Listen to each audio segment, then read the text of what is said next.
Alright. Pagkatapos ng pang merenda at pang ulam mga idol kanina ito na naman ang hanap buhay naman ng mga idol, pang bili-bili ng abiyas. Abiyas, Diyos ko po, idol, dahil holiday ngayon araw ng mga bayani, ganito po kami nagpapakabayani ni akong anit. Kanya-kanyang paraan para maging bayani tayo at bayan mga idol.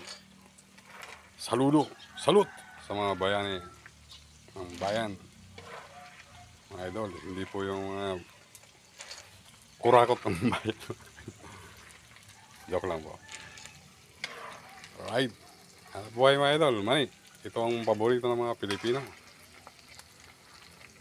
pulutan at minsan ano tawag doon? Kutin. Mani. Piritong mani. Sakto ang pagkaluto ng mga idol dahil luto ko sa apoy. Ay, luto sa kahoy pala. Alright. Salamat po. Maging bayani tayo mga idol. Bye.